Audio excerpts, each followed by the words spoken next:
I am Logan Barrett, the owner of Barrett Enterprises, a financial conglomerate that dominates global markets, managing billions of dollars in assets. I am not just a businessman. I am a strategist, a master of power plays, and a man who has spent his life staying 3 steps ahead of everyone. For 2 decades, I have built this empire with blood, sweat, and ruthless precision. I have crushed competitors, neutralized threats, and emerged victorious in every battle. But tonight, standing in my private office on the top floor of Barrett Tower, I feel something I haven't felt in years. Not fear. Something worse. Doubt. The intercom buzzes, shattering the silence. "Mr. Barrett, your son is here to see you." I take a slow sip of my whiskey, my grip tightening around the glass. "Send him in." The door swings open and Ryan, my 10-year-old son, steps in. His face is scrunched in confusion, his small hands clutching an iPhone that looks oversized against his fingers. He walks straight up to my desk and places the phone in front of me. "Dad, what's a prenup?" My blood runs cold. I set my glass down carefully. "Where did you hear that word?" Ryan shrugs. "It was in Mom's email." For a brief moment, I feel the ground shift beneath me. I take the phone from his hands, keeping my movements measured. On the screen, an email thread is open. One between Victoria, my wife, and a high-powered divorce lawyer. I quickly scan the conversation, my pulse slowing to a dangerous, simmering burn. She's not just leaving me. She's been planning this for months. Offshore accounts, secret investments, a strategy to gut my finances and walk away with a fortune. I exhale slowly, pressing down the rage that threatens to rise. I force a smile and ruffle Ryan's hair. "Why don't you go to my secretary? She has cookies." Ryan hesitates, his young eyes searching my face. He knows something is wrong, but he nods and walks away, leaving me alone with the undeniable truth staring at me from the screen. I press a button on my desk phone. "Travis, get to my office. Now." Minutes later, Travis Ward steps in. He's been my right-hand man for years, a former intelligence operative with a background in private security. He's the one I turn to when things get messy.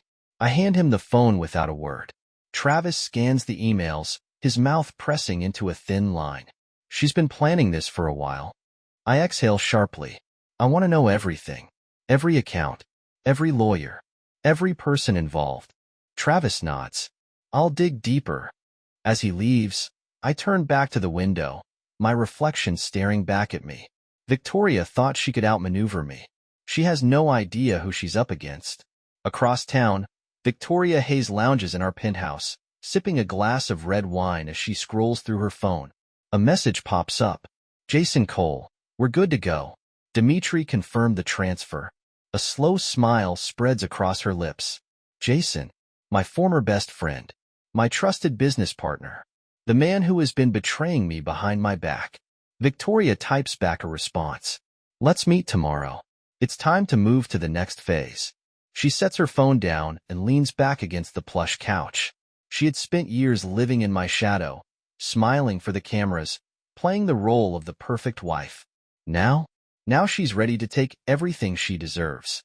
That night, I sit in my study, a glass of whiskey untouched beside me as Travis lays out his findings. "She's been funneling money into offshore accounts," he says, tossing a folder onto my desk. "She's set up 3 shell corporations in the Cayman Islands. She's been siphoning money for months." I flip through the documents. The numbers don't lie. "And Jason?"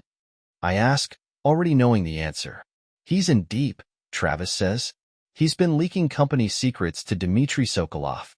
I exhale slowly. Sokolov has been circling Barrett Enterprises for years, waiting for an opportunity to strike. Looks like he finally found one.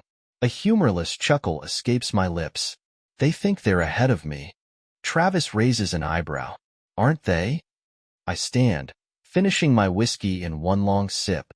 "Not for long." "Victoria, Jason, Sokolov, they just declared war on me, and I never lose a war."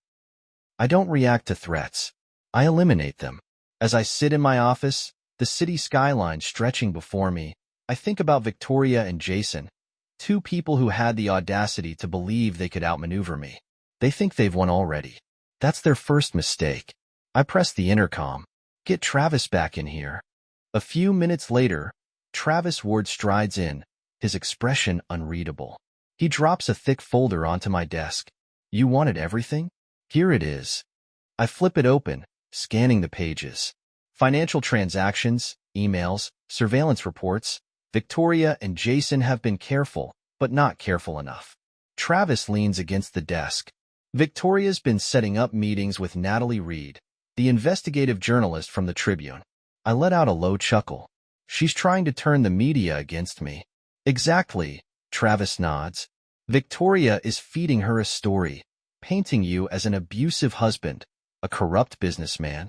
She's positioning herself as the victim so that when she leaves, public sympathy is already on her side. Classic. Victoria always knew how to manipulate perception. She doesn't need the truth, just a convincing enough story. What about Jason? I ask. Travis's expression darkens. He's already making moves within Barrett Enterprises.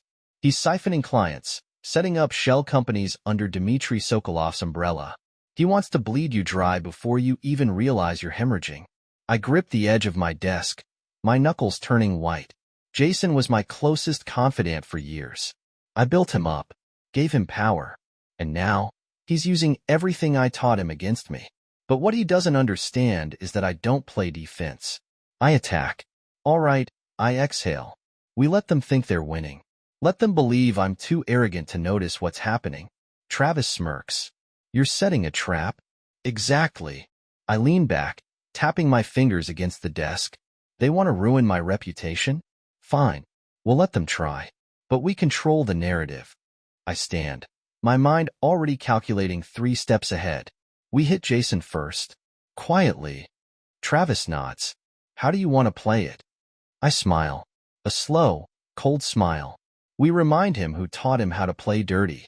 I sit across from Dmitry Sokolov in a dimly lit club, the heavy scent of cigars hanging in the air. His bodyguards hover nearby, watching me like I might pull a knife out at any second. You're sure Barrett doesn't suspect anything? Sokolov asks, his thick Russian accent curling around every syllable. I smirk. Logan is smart, but his ego blinds him. He thinks he's untouchable. Sokolov takes a slow sip of his vodka. That's what makes powerful men weak. Overconfidence. I nod. It's why I know I'll win. Logan still thinks I'm the same man I was 10 years ago. The one who needed his mentorship, his approval. But I've outgrown him. And when this is over, Barrett Enterprises will be mine. Sokolov leans in. Your wife. She is committed? I hesitate. She's not my wife yet. He chuckles. Victoria is a smart woman, but smart women can also be dangerous. I shrug. She wants Logan's money. I want his company. We're aligned. Sokolov studies me for a long moment, then finally nods. Good. Then let's proceed. I raise my glass. To the fall of Logan Barrett. We drink, and I don't notice the 2 men in the corner watching us closely. I meet Natalie Reed at an upscale cafe, the kind of place where people pretend they don't eavesdrop. She's sharp, ambitious, and eager for a scandal. I appreciate you taking the time to speak with me, Victoria, she says, sipping her coffee. Your story is compelling. I smile demurely. Logan has everyone fooled, but behind closed doors, he's a different man. Natalie leans forward. Tell me everything. I start talking. I weave a tale of emotional abuse, of a controlling, power-hungry husband who saw me as nothing more than a trophy. I watch as Natalie eats it up, her eyes lighting with excitement. By the time I'm done, she's already thinking about the headlines. Can you provide any documentation? She asks. I pull out a folder and slide it across the table. Carefully curated emails. Bank transactions that make it look like Logan has been funneling money through offshore accounts. A picture of a bruised wrist, not mine, but enough to sell the illusion. Natalie looks through it, nodding. This is enough to start. I sip my wine, satisfied. By the time Logan realizes what's happening, his name will be irreparably tainted, and I will walk away, untouchable. The next morning, Travis walks into my office, tossing a newspaper onto my desk. The headline reads, The Dark Side of Logan Barrett. Wife claims abuse, financial corruption. I skim the article. It's exactly what I expected. Fabrications, half-truths, and enough strategic leaks to make me look guilty before I even open my mouth. Travis watches me carefully. They're going for the kill shot. I set the newspaper down, calm as ever. Let them. He raises an eyebrow. You don't seem concerned. I smirk, because I already know what happens next. Travis chuckles. You're enjoying this, aren't you? I take a sip of my coffee. I'm about to show them what happens when you bet against me. Victoria and Jason think they have me cornered. But they've forgotten one thing. I don't lose. And now, it's my turn to strike. Betrayal isn't a sudden event. It's a slow unraveling, a gradual erosion of trust until one day you wake up and realize the person beside you is a stranger. I always believed that power and control could keep me safe, that if I built high enough walls, no one could touch me. But I was wrong. I sit in my office, the city sprawling beneath me, but for the first time in years, I feel like a man looking down at his own wreckage. My name is plastered across every media outlet. Abuser, corrupt, monster. Victoria's plan is working. And Jason? He's hiding behind her, pulling the strings, siphoning my clients, making quiet moves to dismantle what I've built. And yet, I'm not angry. Not yet. What I feel is tired. Not of the fight. I'll win that. I always do. But of the weight of it. The weight of knowing that the woman I once trusted, the man I once called my closest friend, were capable of this. That the only reason I didn't see it sooner was because I refused to. Because some part of me still wanted to believe in them. My phone buzzes. Ryan. I hesitate before opening the message. Dad, is it true? For words. But they hit harder than any headline, any lawsuit, any betrayal. I sit there, staring at the screen, feeling something tighten in my chest. He's only 10. He shouldn't have to be asking this. I type back, I'll explain soon. Don't believe everything you hear. I love you. Then I set my phone down, pressing my fingers against my temples. There's no time to feel. I need to act. I press the intercom. Travis, get in here. Victoria sits at a polished wooden table in a downtown cafe, speaking softly to Natalie Reed, the journalist writing the exposé on me. She wears a beige cashmere sweater, no jewelry, no makeup except for the carefully placed darkness under her eyes. Just enough to make her look exhausted, vulnerable. She's good. I almost admire it.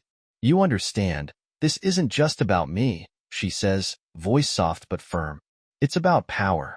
It's about women everywhere who feel trapped in marriages with men like Logan. Natalie leans in, hanging on to every word. And Ryan?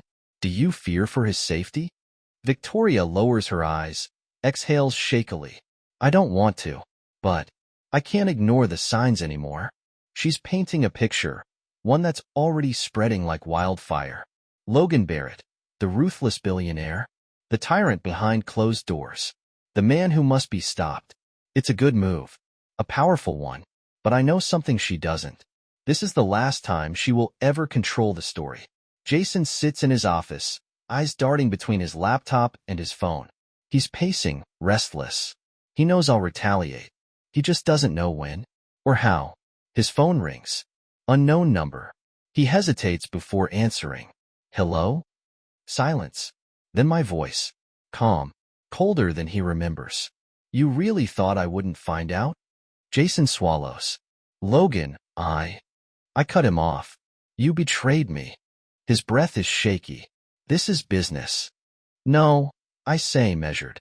This was personal. There's a long pause, the kind where two men silently measure each other. Then, Jason does what weak men always do. He bluffs. You're losing, Logan. You can't stop this. I smile, though he can't see it. You have 48 hours to walk away. After that, I bury you. And I hang up. Jason stands frozen, gripping the phone so tightly his knuckles turn white. For the first time, he wonders if he's still playing the game, or if he's already lost. I meet Ryan for dinner. A quiet place, no cameras, no press. He sits across from me, arms crossed, his food untouched. He looks like me, but right now, all I can see is her in him. I know you have questions, I say. He watches me, serious beyond his years. Mom says you're dangerous. I don't react. And what do you think? He hesitates. I don't know. Honest. Just like I raised him to be. I lean forward. People will always tell you who they think I am. But you get to decide for yourself. Ryan studies me, his young mind working through the weight of it all. I reach into my jacket, pull out a folder, and slide it across the table. Open it. He does. Insider emails. Bank records. Messages between Victoria and Jason, planning everything. Ryan's fingers tighten around the pages. She lied. I nod. She did. Silence stretches between us. Finally, he whispers, "What are you going to do?" I look him straight in the eye. Win. And for the first time, I see it. That flicker of understanding. Of belief. He doesn't just look like my son. He is my son. That night, Victoria gets a call. When she answers, all she hears is my voice. You chose the wrong side. And that's when she knows. She's already lost. Betrayal has a price. Victoria and Jason thought they could ruin me, tear down everything I built, turn my own son against me. They underestimated me. And now? Now it's my turn. The city is waking up as I sit in my office, a cup of black coffee cooling beside me. The morning headlines are worse than yesterday's. Logan Barrett, the abusive billionaire? Sources claim Barrett Enterprises is on the brink of collapse. Jason Cole emerges as new power player in finance. I should be angry, furious. Instead, I feel something else. Clarity. Across the room, Travis Ward leans against my desk, watching me carefully. He's been with me for years, long enough to know that when I go quiet, it means something dangerous is coming. They're moving fast, he says. Jason's already making calls, trying to secure investors for his new firm. Victoria's feeding Natalie more stories. And Sokolov? He's circling like a shark, waiting for the right moment to strike. I nod, taking my time before answering. And the leaks? Travis smirks. Exactly what we expected. They think they're pulling the strings. They don't realize we've been feeding them the whole time. I let out a slow breath. They think I'm reacting, that I'm desperate. But they don't see the trap closing around them. Not yet. Jason Cole wakes up to chaos. His phone is ringing nonstop. Clients, lawyers, reporters. His assistant's voice trembles as she tells him, "Sir, there's been an issue." He sits up, groggy, his heart pounding. What issue? She hesitates. Then, quietly, the SEC has opened an investigation into your firm. His blood turns to ice. He stares at the phone screen. A flood of messages. Emails from attorneys. Missed calls from investors. A single text from an unknown number. Checkmate. He knows who sent it. Logan. Panic grips his chest. He fumbles to turn on the news. A reporter's voice fills the room. Breaking. Financial regulators are investigating Jason Cole for alleged insider trading and fraud. Sources say Barrett Enterprises provided evidence of misconduct dating back years. If true, Cole could be facing criminal charges. Jason's stomach drops. Logan set him up. He scrambles out of bed, dialing Victoria. It rings once, twice, then straight to voicemail. Victoria stands in front of her mirror, staring at herself. She looks perfect, like always. But for the first time in years, she doesn't feel in control. Jason's unraveling. She saw the news. Saw the way he panicked in his messages. She doesn't need him anymore. She picks up her phone and dials Dmitry Sokolov. He answers immediately. "Victoria, I was expecting your call." She takes a breath. "We need to move faster." Logan's making his move. Sokolov chuckles. He is. And so am I. She grips the phone tighter. "What do you mean?" A pause. Then, turn on the news. Victoria switches on the television. Breaking. Russian billionaire Dmitry Sokolov accused of money laundering and illegal financial dealings in the U.S. International authorities are investigating his network, with potential asset freezes incoming. Her fingers go numb. Sokolov exhales on the other end of the call. Logan didn't just come for Jason. He came for me too. For the first time, Victoria feels it. Fear. I stand in my penthouse, watching the news unfold, my phone buzzing with updates. Jason? Crumbling. Sokolov? Exposed. Victoria? Trapped.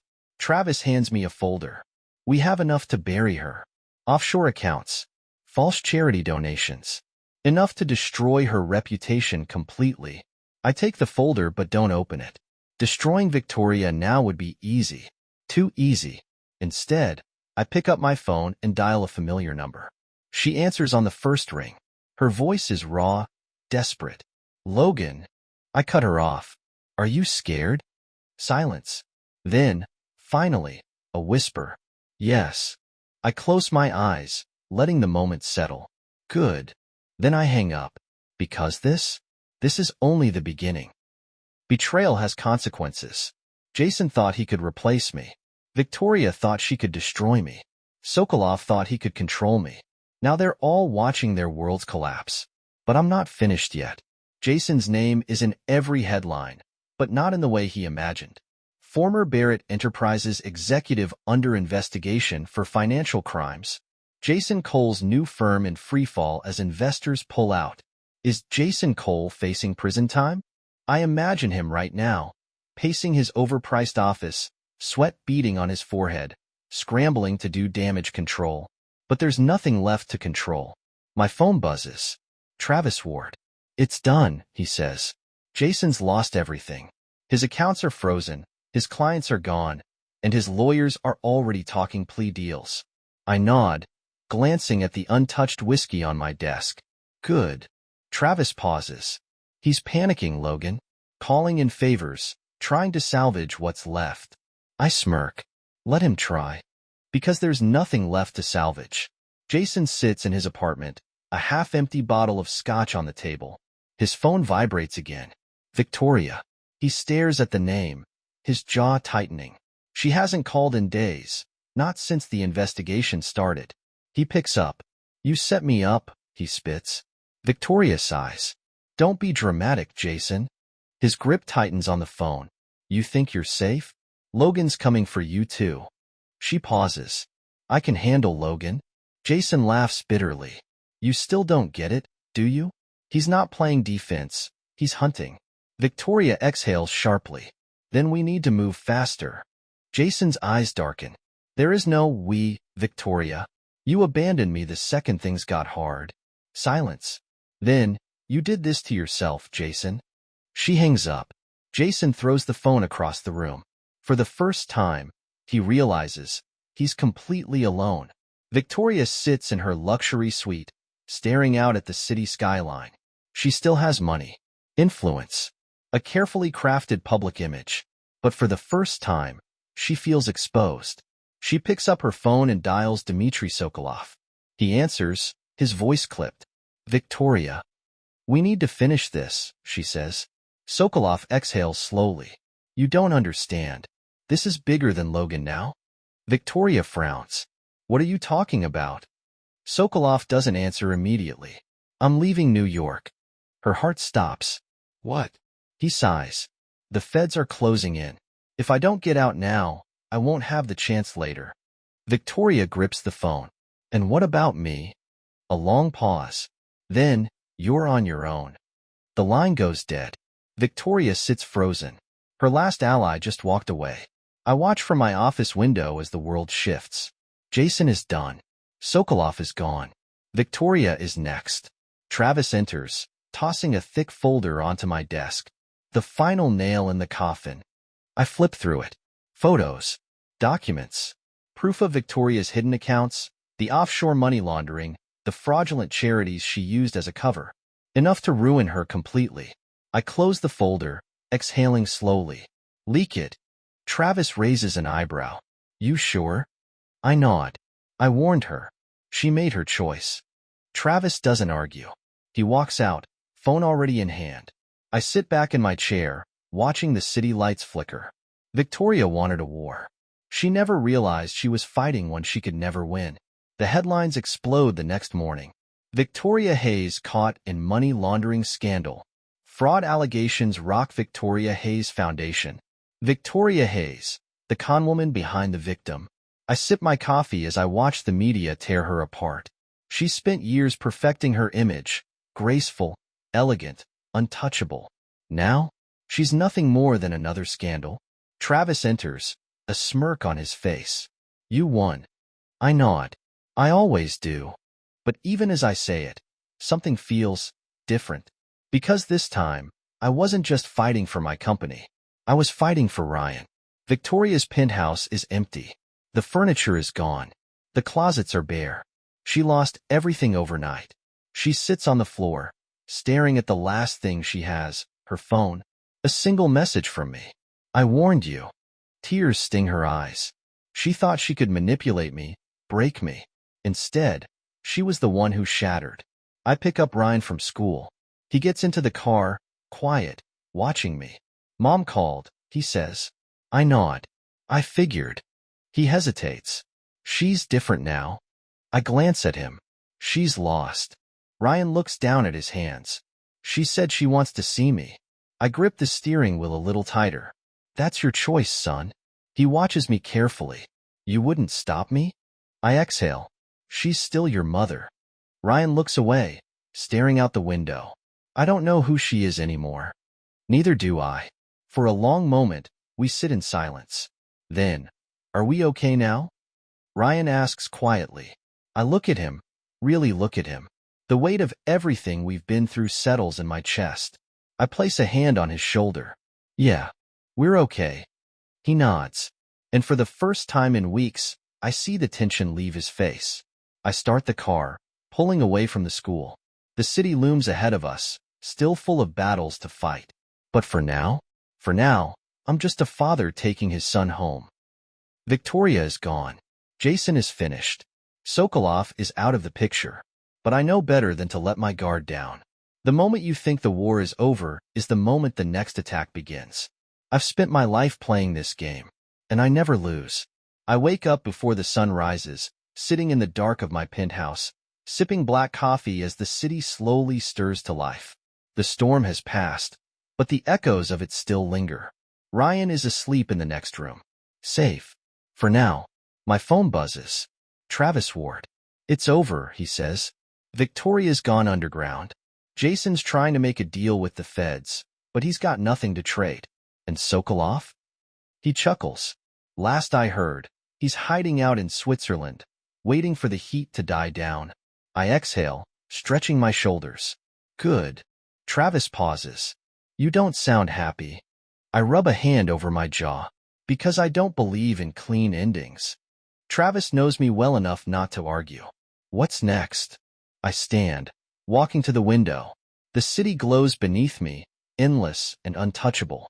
Now, I say, we secure the empire. Victoria Hayes doesn't cry. She doesn't beg. She doesn't break. At least, that's what she tells herself as she stares at the screen of her phone, scrolling through the headlines that have turned her name into a cautionary tale. The rise and fall of Victoria Hayes. From socialite to scandal. How one woman lost everything. Victoria Hayes vanishes after fraud allegations. Her bank accounts are frozen. Her properties seized. She's not even sure where she's going next. She thought she was smarter than this. She thought she could play Logan and win. She thought a lot of things. Now she has nothing left but regret. Her phone buzzes. A single message. From him. I warned you. She throws the phone across the room, but it doesn't make her feel any better. She thought this was a game. She never realized she was playing against a man who doesn't lose. Jason Cole sits in a cold, windowless room, a single flickering light overhead. His hands are cuffed, his lawyer whispering frantically in his ear. Take the deal, Jason. It's your only way out. Jason stares blankly at the table. He's lost everything. His money, his company, his future. All because he bet against Logan Barrett. And now, as the FBI agents sit across from him, waiting for him to talk, he finally understands. He was never even in the same league. He swallows hard, his throat dry. I want protection. The lead agent leans forward. Protection from who? Jason's fingers tremble. Logan. The agent exhales. Jason, Logan Barrett didn't do this to you. You did this to yourself. And just like that, he knows it's over. Dmitry Sokolov is pacing. He has money, power, connections, but none of that is helping him now. Because Logan Barrett planned 10 steps ahead. The asset freezes came first, then the legal investigations. And now, he's a ghost, hiding in the shadows, watching his empire crumble. He clenches his fists, rage bubbling inside him. He underestimated Logan. He let his arrogance make him reckless. But this isn't over. Not yet. Sokolov picks up his phone and dials a secure number. "Prepare the team," he says, his voice cold. "We're going to take everything from him." A pause. Then a single reply. "Understood." Ryan sits across from me at the dinner table. He's been quiet all night, pushing his food around his plate. I let the silence sit. I know what's coming. Finally, he looks up at me. "Is it really over?" I take a sip of my drink before answering. "No." Ryan nods, like he expected that. "Will it ever be?" I exhale slowly. "Not in this world." He watches me carefully. Mom tried to call me. I set my glass down, my jaw tightening. And I didn't answer. I study his face. There's a new weight in his expression, a quiet understanding of the world that wasn't there before. I reach across the table, squeezing his shoulder. "You're the only thing that matters, Ryan. No matter what happens next, that doesn't change." For the first time in weeks, he gives me a small, hesitant smile. And I swear to myself, I will protect him from all of this, no matter what it takes. The next morning, I wake up to war. Travis bursts into my office, his face set like stone. "It's Sokolov." I don't react. I figured. He's making a play. Coordinated attacks on your financials. Cyber breaches. Even whispers of a hit. That catches my attention. I sit forward. "A hit?" Travis nods grimly. "They want you gone, Logan. For good." I should be afraid. Instead, I feel alive. I stand, buttoning my suit jacket. "Then we finish this." Travis smirks. "What's the plan?" I smile coldly. "We remind Sokolov why you don't come for the king." Sokolov's men never see it coming. One by one, they're picked off, arrested, exposed, eliminated. Travis handles the logistics. I handle the strategy. And by the time the dust settles, there's nothing left of Sokolov's empire. I watch the news as the headlines roll in. Dmitry Sokolov arrested in international crackdown. Barrett Enterprises emerges stronger than ever. Logan Barrett wins again. It's over. For good this time. I take Ryan out of the city for a few days. Just the two of us. No phones. No business. No ghosts of the past. We sit by the lake, the sun setting behind the trees, and for the first time in a long time, I feel something close to peace. Ryan throws a rock into the water, watching the ripples. "You really don't lose, huh?" I chuckle. "Not if I can help it." He looks at me, serious. "Is that a good thing?" I pause. That's a question no one has ever dared ask me, and I realize I don't have an answer. Ryan nods, like he understands more than I do. I put an arm around him, pulling him close. "No matter what, I'll always protect you." He smiles. "I know." And for the first time in my life, winning doesn't feel like the most important thing. He does. That night, as I sit by the fire, my phone vibrates. A message. Unknown number. This isn't over. I stare at it for a long moment. Then, slowly, I turn off the phone, and for the first time in years, I let myself rest.